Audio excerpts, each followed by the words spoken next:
Planète Marché, comme tous les soirs, le principe, c'est clair, c'est simple. 3 gérants sont avec nous. On est ravis d'accueillir Nicolas Brault. Bonjour Nicolas. Bonjour Fabrice. Vous êtes directeur associé chez Autingue Banque Privée, spécialiste des actions. Et avec vous, on va voir justement ce qu'il faut faire pour cette année 2026. À vos côtés, on accueille Vincent Lecartier. Bonjour Vincent.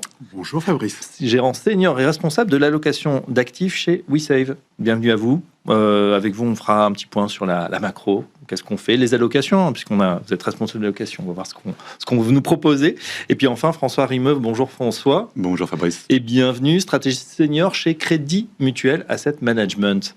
François, tiens, on va démarrer avec vous. On peut saluer déjà, si on fait un petit retour en arrière avant de s'occuper de l'actualité. On a eu un cru 2025 plutôt exceptionnel, hein, pour toutes les classes d'actifs qui ont plutôt bien marché. L'épargne des Français, on le sait, est abondante. C'est investi sur ces marchés, mais on se demande effectivement, et maintenant, pour 2026, est-ce qu'on est sur la même dynamique selon vous?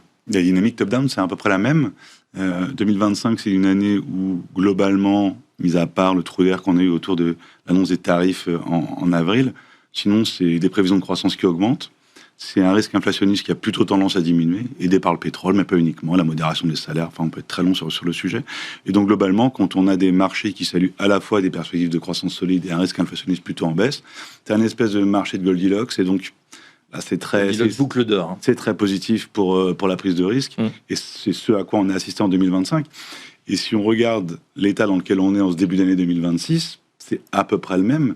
Les révisions de croissance continuent à être positives. Le risque inflationniste, il est globalement en baisse, à peu près partout. Alors, on peut minorer un peu ça à certains endroits. On ne dit pas qu'il n'y a pas de risque, mais globalement, il est quand même plutôt en baisse par rapport à ce qu'on voyait il y a 2, 3 ou 4 mois encore. Et donc, oui, la tendance top-down, c'est la même. C'est plutôt un environnement qui pousse à la prise de risque. Maintenant, ça ne veut pas dire qu'il n'y a pas de risque. Ça ne veut pas dire que une fois que le consensus est complètement sur la même longueur d'onde que de cette prise de risque, que ça ne devient pas dangereux, que le positionnement n'est pas trop fort, etc. Donc il y a différents facteurs qui peuvent amener à avoir envie de minorer un peu cette prise de risque au bout d'un moment, mais aujourd'hui c'est toujours plutôt la tendance qui domine. Ouais. On a presque l'impression que par rapport au début d'année dernière, où là justement il y avait Trump qui arrivait, on ne savait pas trop à quelle sauce on allait être mangé, on parlait déjà des tarifs, on a l'impression même que c'est presque plus simple cette année. Nicolas Brault, quel est votre sentiment? Je ne sais pas si on peut dire ça, Fabrice. Il y a un biais presque saisonnier. Oui. Le mois de janvier l'année dernière était bon. Hein. C'était en février que ça s'est retourné. Jusqu'en mi-février, on était ou jusqu'à la prise de fonction, je ne sais plus si c'était 17 ou 18 janvier, de Donald Trump. Et je ne pense pas qu'on sorte de 2025, en dépit du bilan des marchés, bilan positif, sur les obligations d'ailleurs, comme sur les actions, avec un sentiment qu'on est dans un monde sûr, visible. Hein, il y a aussi une volatilité qui est maintenant fait partie d'un new normal.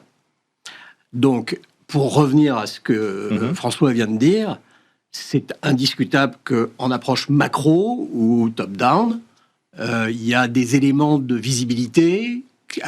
On a terminé l'année sur des effets favorables. Et on commence l'année objectivement, ces effets sont toujours à l'œuvre. Même si on a eu une petite alerte fin d'année dernière, la bulle sur l'IA, on va en parler ou pas. Je ne sais pas si c'est une petite alerte. Ça fait au moins 6 mois ou 9 mois que ce sujet est dans l'air et il n'a pas changé. On va parler des semi-conducteurs, on évoquera certains points là-dessus, puisque la publication du jour... On va en parler dans un instant. Ouais. Je termine le tour de table avec Vincent, juste pour avoir la big picture, là, comme on est dans les anglicismes. Donc un petit peu votre... le ressenti là pour ce début d'année. J'imagine, c'est vrai que c'est toujours le jeu des provisions. On prend des bonnes résolutions sur son portefeuille ou sur son allocation. Comment vous voyez cette année pour vous, Vincent? Les agitations de Trump encouragent les autres États à dépenser. Il y a des replis sur soi, il y a des problématiques de souveraineté, ce qui veut dire que, comme l'année dernière, on aura cette année assez logiquement des dépenses budgétaires qui vont rester soutenues. Et pour rejoindre ce que disait François sur la partie inflation, on est globalement sur plutôt de la désinflation que de la reflation, ce qui veut dire que les banques centrales qui n'ont pas encore intégralement baissé leur taux d'intérêt devraient maintenir les baisses qu'elles ont déjà accomplies. Voire même, on peut commencer à réenvisager de faire du quantitative easing. Donc on est dans un contexte où effectivement assez Goldilocks, assez boucle d'or, où effectivement on a à la fois un soutien budgétaire qui est fort et des conditions monétaires qui sont accommodantes. Donc le contexte de l'année dernière, il se prolonge cette année plutôt dans de bonnes conditions. C'est ce qu'on nous répète, en tout cas depuis ce début d'année, priorité ou en tout cas aux actifs risqués.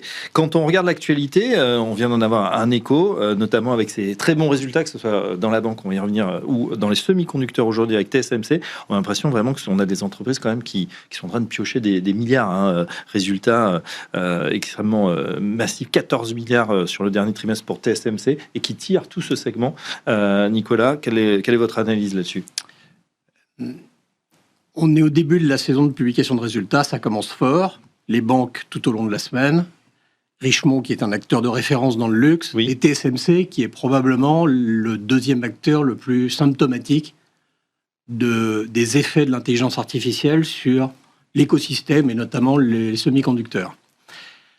Donc, oui, là, on parle souvent des pelles et des pioches dans une révolution ou dans une ruée, qu'elle soit vers l'or ou vers l'intelligence artificielle. Là, on est dans les super pioches. On est sur le best in class, qui probablement occupe une part de marché de l'ordre de 60% dans les segments les plus haut de gamme, les 2 nanomètres, les applications pour l'intelligence artificielle. Et les résultats, Pauline l'a démontré tout à l'heure, sont spectaculaires. Ça va de pair aussi avec une marge opérationnelle à 64%. Donc, les bons parcours jusqu'à aujourd'hui sont pleinement justifiés par les réalisations et l'exécution. Mais, pour aller plus loin et pour nous projeter sur l'ensemble de 2026, il va falloir à un moment donné qu'on parle d'autre chose et qu'on soit porté par d'autres choses que par l'intelligence artificielle. J'ajoute dans le cas de TSMC, et je veux dire aucun mal de TSMC, qui est une entreprise référente depuis des décennies en Asie, qui n'a cessé de gagner en puissance dans la chaîne de valeur des semi-conducteurs et qui fait la tendance. Les valos sont très élevés, c'est la capitalisation la plus importante d'Asie, c'est 1400 milliards de dollars de capi, donc c'est déjà dans les cours. Donc, trouver un point d'entrée sur ces niveaux-là, sur l'ensemble de la chaîne des semi-conducteurs ou sur ASML, qui valait 590 € il y a 5 mois et qui en vaut le double, on va avoir du mal à vous dire qu'aujourd'hui, on peut y aller les yeux fermés. Donc, attention, on commande des résultats. Il n'y a aucun signe, pour l'instant, d'une rupture. Mais en revanche, la discussion sur est-ce qu'on est dans une bulle de valorisation, peut-être pas, mais une bulle de concentration des investissements avec des montants qui ne cessent d'augmenter, là, il y a débat. J'ajoute dans le cas précis de TSMC que ça n'échappera à personne, c'est une société taïwanaise, et dans les risques, même si on n'en sait rien, dans les risques de l'année, si la Chine devait accentuer sa pression sur Taïwan sans envahir, même un blocus, TSMC produit l'essentiel de ces puces à Taïwan, et les diversifications de production en Europe et en Arizona ne vont pas suffire à ce stade. Donc, il n'y a aucun sujet qui soit sans risque. François l'évoquait tout à l'heure, et c'est vrai en macro comme en microéconomie. Oui, c'est vrai. On a également eu des publications sur le luxe. Là aussi, alors pour le coup, là, Cocorico, ce sont nos plus belles société en France, mais c'est vrai que ça tousse un peu depuis quelques années avec la Chine qui est un peu à l'arrêt. François, justement, sur ce segment, on a l'impression qu'on avait une embellie en début de séance et puis ça s'est un peu retourné. On voit que ça patine. Est-ce que c'est dû à la Chine toujours ? C'est le driver négatif de la thématique depuis maintenant longtemps, depuis que le marché immobilier chinois a explosé. En gros, c'est assez concomitant. Maintenant, si on élargit un peu ce qui se passe sur le luxe, mais même de manière générale, à toute une catégorie de sociétés qui ont historiquement très bien fonctionné, mais qui sont un peu délaissées par le marché, tout ce qui est qualité, tout ce qui est ORE, qui était cher à une époque, mais qui est beaucoup moins maintenant. On peut penser à certaines valeurs de santé, certaines valeurs de consommation, luxe ou autres. On voit une thématique qui est un peu en train de revenir. Effectivement, le marché est dominé par une concentration qui est très forte, que ce soit aux États-Unis sur la tech depuis X années, mais c'est vrai en Europe ou en zone euro avec les banques depuis un certain temps, qui tirent toute la cote à la hausse depuis au moins 2 ans maintenant. Et depuis quelques mois, on assiste à quand même un peu de rééquilibrage avec d'autres secteurs qui sortent du lot. On voit que depuis le mois d'octobre, la tech a arrêté de surperformer aux États-Unis. Ça n'empêche pas le marché de progresser. Et donc, on assiste à un rééquilibrage qui est plutôt sain, où on n'est plus tiré uniquement par un ou deux secteurs, une concentration excessive qui peut paraître un peu risquée. Donc, s'il y a des thématiques à mettre en place pour l'année en cours, et pour éviter ce risque de concentration un peu excessif et les turbulences qui peuvent arriver sur un risque géopolitique de TSMC ou sur autre chose qui touche la tech, qui est très, qui peut être très volatile en tout cas par moment, ça peut être intéressant d'aller sur toutes ces stratégies-là qui sont aujourd'hui pas très chères. Et on voit qu'il y a un peu de momentum qui est en train de revenir. La pharma, par exemple, depuis 3 mois aux États-Unis, ça fait beaucoup mieux que le marché, mais personne n'en parle. Et pourtant, c'est pas cher. C'est une qualité de gestion qui est historiquement meilleure que l'indice. Des RO et des ROA qui sont meilleurs. Et aujourd'hui, c'est historiquement pas très cher par rapport au reste. Parce que c'est peut-être aussi un peu sous pression à cause de M. Ça explique, évidemment. Mais c'est aussi ça qui fait l'attrait de ce type de pari ou d'allocation, c'est que c'est très délaissé par les investisseurs pour des raisons que l'on connaît. Ça a été ciblé par Trump X fois, c'est donc évident que ça a été délaissé. Mais aujourd'hui, du coup, ça s'achète à pas cher aussi. Donc avec un potentiel qui est peut-être plus intéressant qu'ailleurs.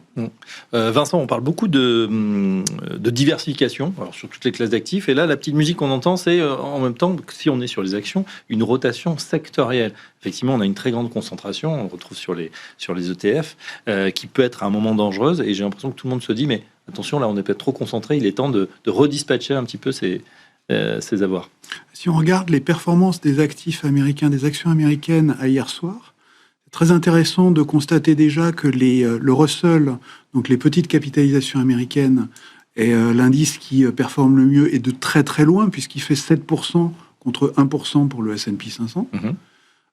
Donc déjà, ça veut dire que les investisseurs jouent beaucoup plus de nouveau les valeurs domestiques américaines, le côté cyclique, la consommation américaine, et beaucoup moins désormais les grandes capitalisations exportatrices.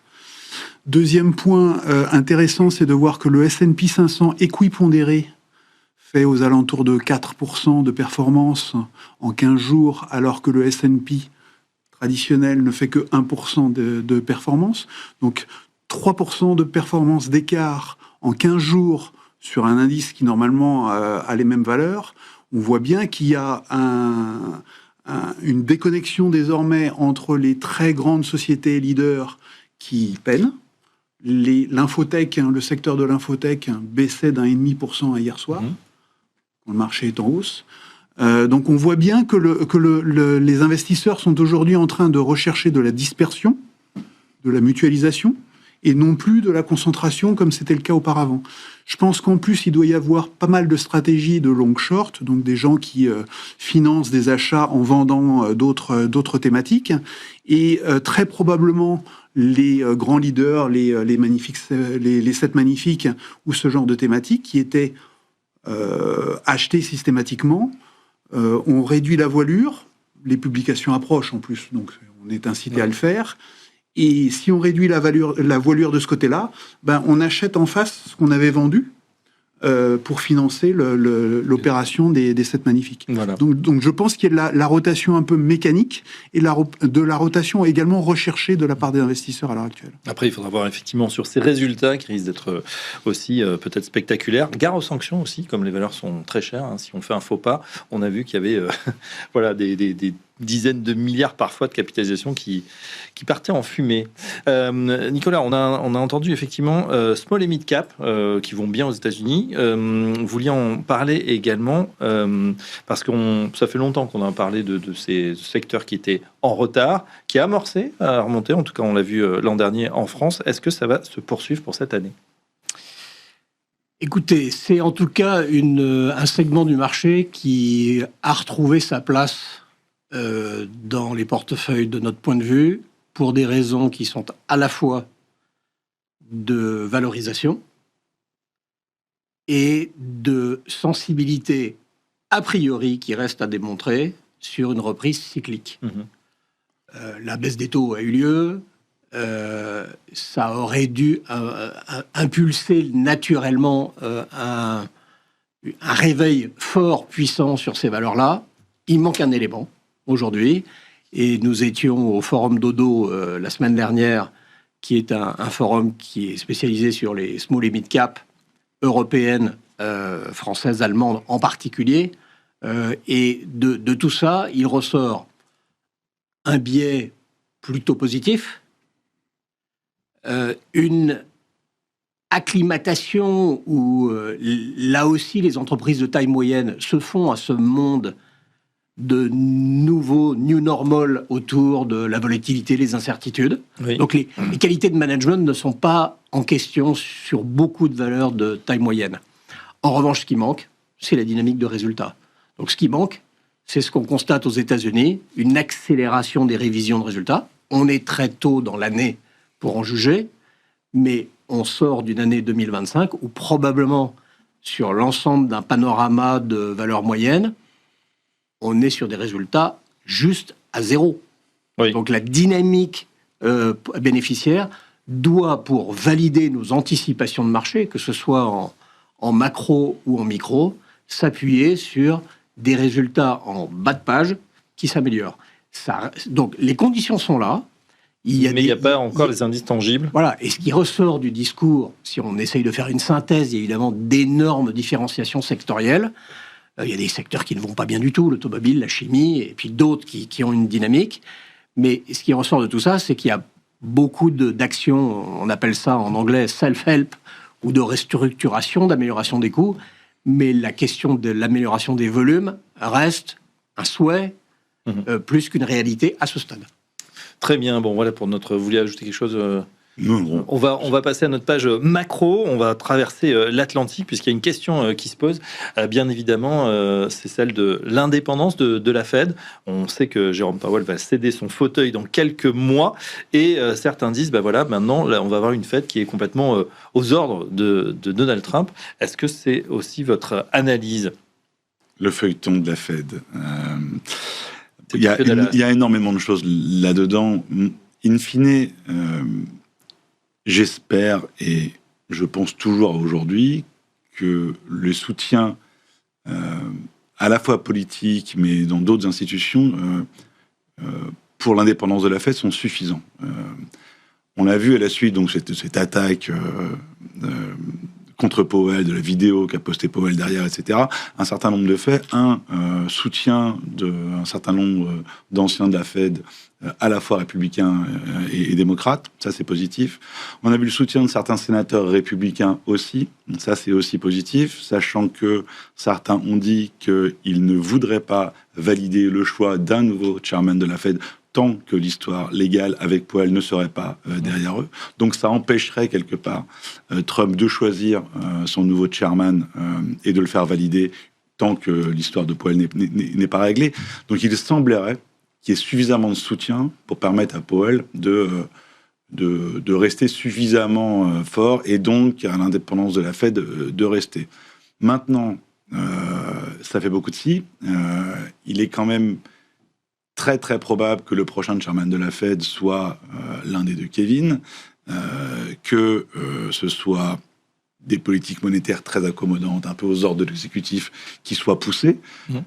Mais la Fed, c'est pas un chairman qui décide, c'est X membres qui votent, et donc il faudra quand même qu'il puisse convaincre les autres membres de la Fed de mener à bien cette politique. On a déjà eu ce type de comportement dans le passé, Nixon versus Burns, et c'est compliqué pour un chairman de la Fed qui est aux ordres de l'exécutif de convaincre.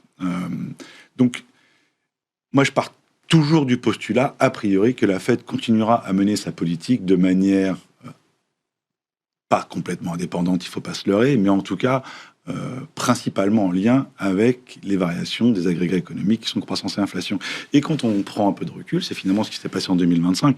Trump se plaint énormément, mais Powell a quand même baissé les taux 3 fois en l'espace de 15 mois, alors que le corps PCE est quasiment à 3%, que le taux de chômage n'est pas très loin de ses plus bas, que les marchés equity sont très en hausse. Donc, il n'y a pas non plus un besoin excessif de rendre la politique monétaire plus accommodante. D'accord. Et pourtant, ils ont baissé un peu les taux. Ils ont baissé. Donc, ça va continuer. Tiens, Vincent Lecarty, ça va continuer. Est-ce que vous pensez qu'il va y avoir ces fameux jumbo cuts qui sont annoncés, en tout cas attendus par Donald Trump ? Je pense que le fait d'avoir énormément politisé le débat fait que les jumbo cuts deviennent improbables. paradoxalement, parce que je pense que les autres membres votants ne voudront pas paraître être soumis à la volonté de Trump. Donc je pense que les jumbo cuts, ça me paraît exclu désormais. Combien de baisses de taux vous envisagez pour cette année? Le consensus est entre 2 et 3. Moi, je suis plutôt dans les deux. Je suis plutôt optimiste sur la croissance américaine. Je soupçonne que le consensus puisse être favorablement surpris cette année, et donc que la nécessité de baisser les taux soit moins indispensable que ce qu'on peut imaginer. Parce que je pense que les soutiens budgétaires vont être forts cette année, les soutiens fiscaux vont être forts, que par effet de base, il y a un certain nombre de choses qui vont disparaître d'inflation d'une année sur l'autre du fait des tarifs. Donc je pense qu'il y a des facteurs qui vont jouer positivement cette année. Je crois dans les gains de productivité. Vous êtes positif sur la croissance américaine, parce que c'est vrai que cette économie US, on la sent forte, mais alors certains aspects évidemment, on ne va pas les reciter, dans la techno notamment, mais faible aussi ou un peu fragile. On voit notamment des signaux faibles sur l'emploi qui disent que ça peut être un petit peu problématique en fin d'année. C'est une croissance en cas. Il y a une partie de la population des entreprises qui en profite énormément, et l'autre qui, sans dire qu'elle est en souffrance, en tout cas, elle est nettement moins bien portante. Ça, c'est clair. Je pense que le travail de l'administration Trump avant les élections de mi-mandat, ça va être effectivement de rassurer et de financer la partie basse du cas. Donc je pense qu'ils vont essayer d'envoyer des chèques aux ménages les moins à l'aise. Ça me paraît très évident. Ensuite, pour répondre à votre question sur les baisses de taux, pour moi, 2, ça me paraît largement suffisant. Et je pense que une des grandes choses qu'il faudra surveiller, c'est éventuellement l'évolution du dollar, parce que le consensus est très largement baissier avec l'idée qu'il pourrait y avoir énormément de baisses de taux. Et si l'ampleur des baisses de taux ne vient pas, peut-être qu'il y aurait des surprises aussi sur le dollar qui pourrait remonter au lieu de baisser. Oui, là aussi, poursuite de l'affaiblissement du billet vert, c'est ce qu'on... Enfin, voilà, c'est le consensus. Là, on est à peu près à 1,16, 1,17, et on entrevoit les 1,20, 1,21. Voilà. Quel est votre scénario, Nicolas? Alors ça, sur ce point-là, il y a un an, sur le même plateau, c'était pas du tout la psychologie du marché, hein. Non, puisqu'on avait un Trump quand même assez conquérant. Depuis que le consensus est devenu très largement plutôt baissier dollar, le dollar ne baisse plus. C'est-à-dire depuis juillet. Mm-hmm. Juillet, c'est 6 mois, hein, c'est pas 6 jours. C'est pas pour ça qu'il est haussier, mais c'est intéressant d'entendre ce que dit Vincent, parce que le scénario d'un dollar qui remonterait sur l'euro en dessous de 1,10, peu de gens l'ont. Personne ne l'a. Alors moi, je suis plutôt dans le camp de croire que le dollar est soumis à des pressions politiques, administration Trump, ou politiques. Il y a, depuis un an, un changement de la perception qu'ont les investisseurs internationaux et parfois américains sur la qualité de la signature américaine, sur sa prévisibilité, sur sa gouvernance. Le sujet de la Fed, c'est un sujet de gouvernance, c'est la banque centrale du monde. Le fait qu'il y ait un pilote dans l'avion à la Fed, c'est quelque chose qui est important pour les marchés financiers, l'économie américaine, l'économie mondiale. Mais on entend beaucoup ce mot de dédollarisation, c'est-à-dire les pays qui voudraient se délaisser un peu de leur billet vert, qui font de l'accumulation sur l'or ou des monnaies de réserve, qui regardent les cryptos. Oui, enfin, la réalité, c'est que vous voyagez dans le monde entier. Le dollar, vous pouvez acheter n'importe quelle devise locale avec du dollar.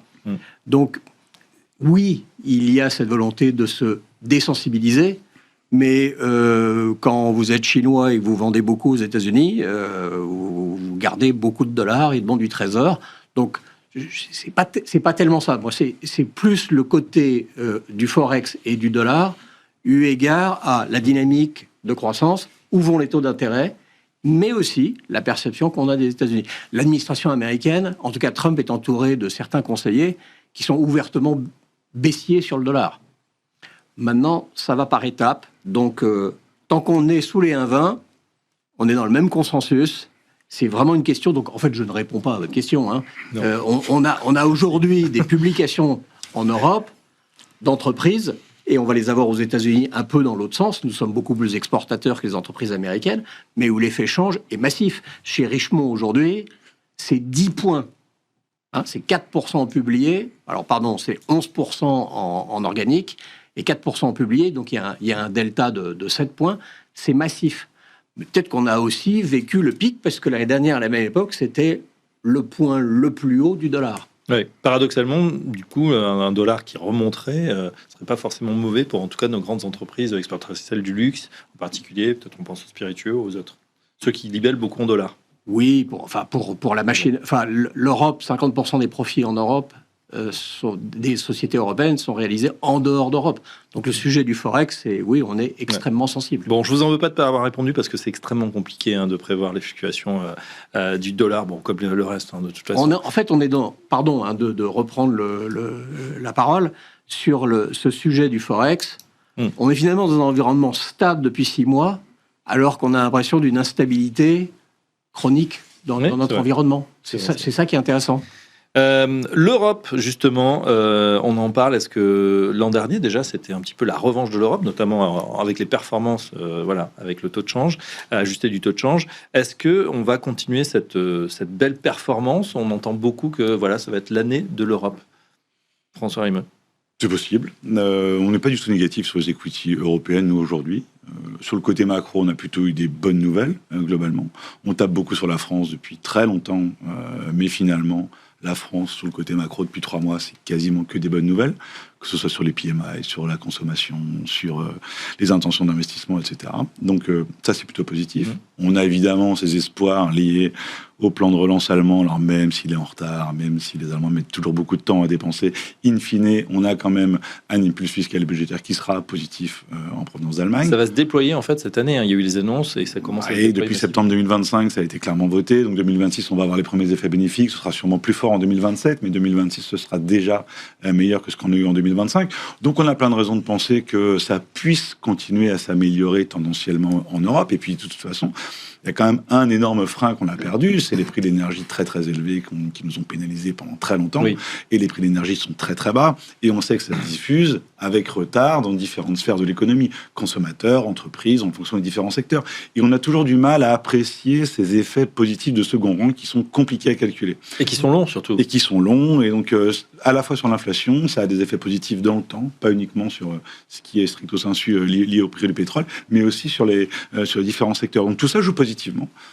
Et effectivement, le côté euro en hausse qui pénalise toutes les variations de bénéfices, ça aussi c'est derrière nous. On n'est pas certain que l'année 2026 soit un bis repetita que 2025, pas du tout.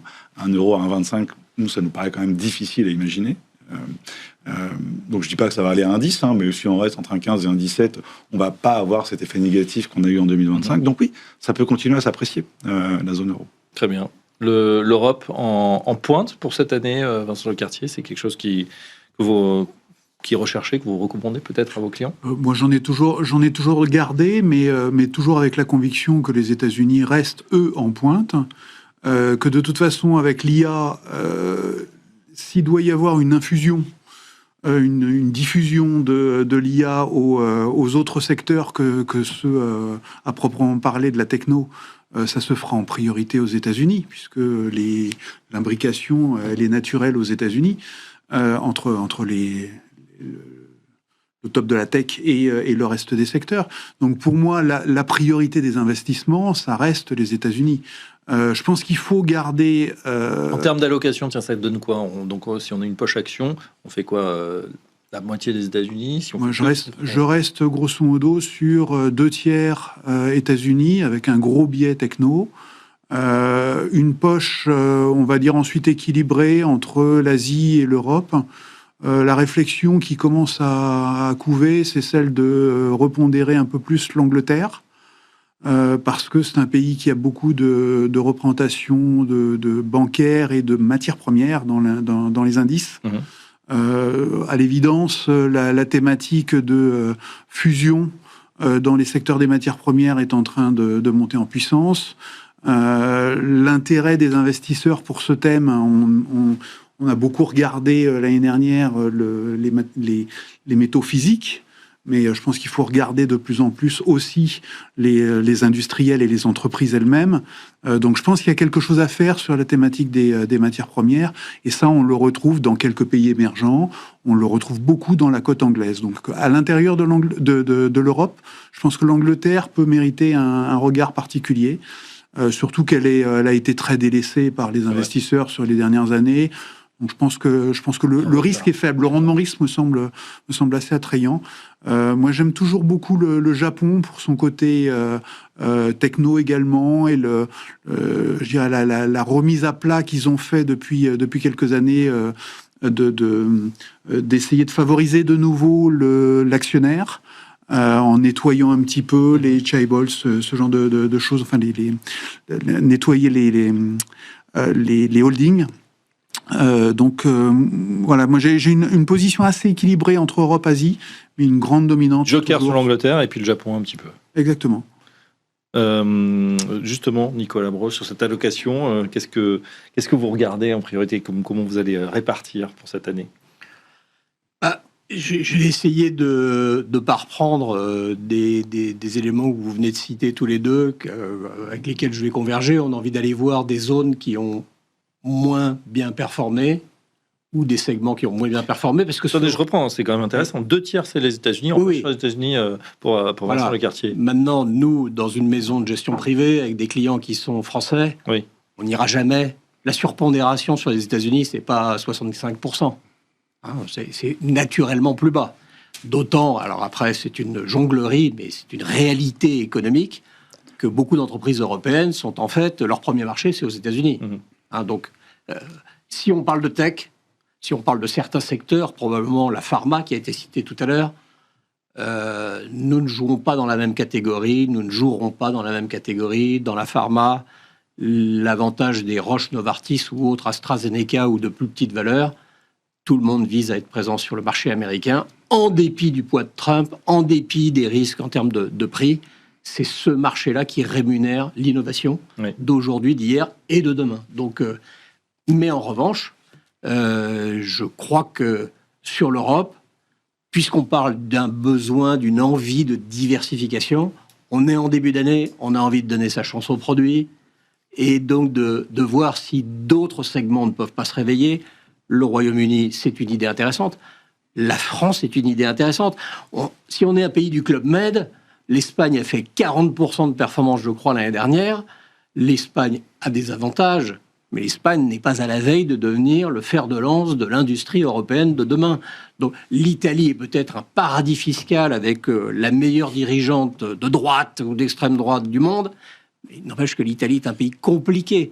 La France est un pays compliqué, où il y a des talents fantastiques, des entreprises de premier plan et de qualité mondiale, parfois les meilleures.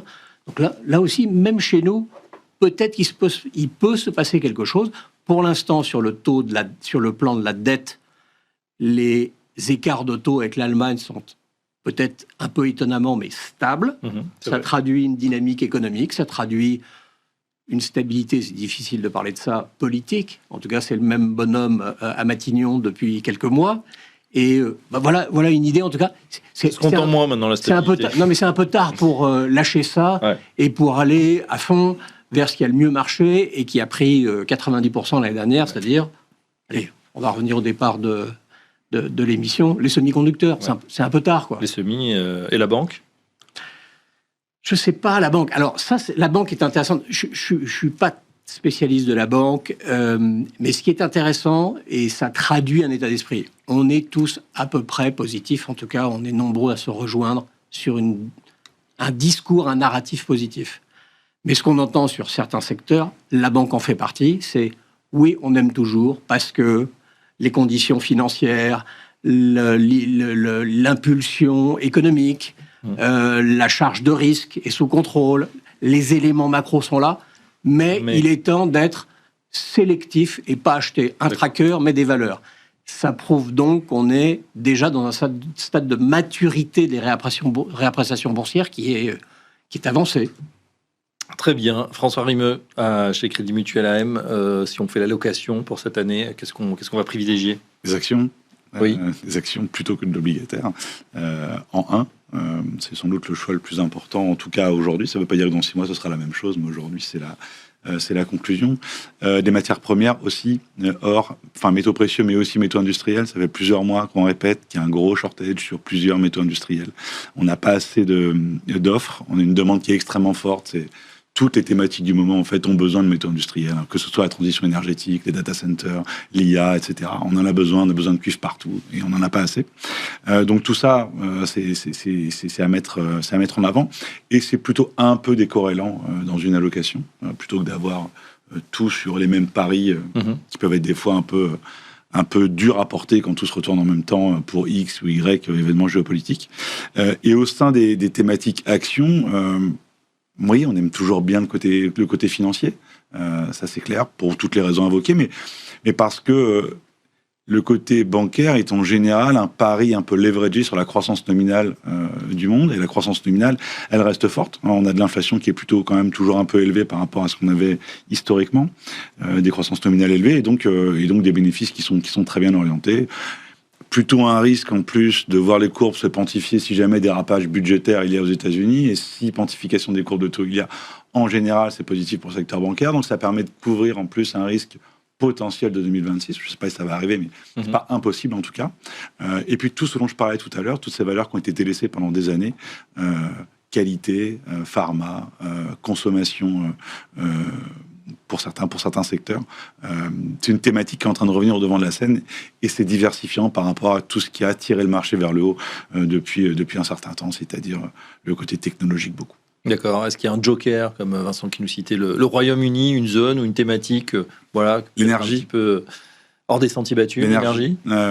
C'est très sale, personne n'en veut. On est en la vieille énergie, alors le pétrole. Ouais. En fait, tout le scénario et le consensus qui est celui du marché aujourd'hui, ne tient que parce que les prix du pétrole, les prix d'énergie sont bas. Si on refait la même chose, mais avec un prix du pétrole à $100, tout d'un coup, c'est pas la même. On n'a pas la même dynamique d'inflation, on n'a pas la même dynamique de conso, on n'a pas les mêmes banques centrales, et donc ça remet en cause, en fait, le scénario. Donc si jamais il y a un risque pour 2026, alors il y en a plein des risques, on peut parler de géopolitique, de choses qu'on ne maîtrise absolument pas, mais imaginons que le pétrole ne vaille pas 55 ou $60 ad vitam aeternam, ce qui est le consensus actuel du marché, mais que ça vaille plutôt, pour X ou Y raison, 75, 80, 85, c'est un danger.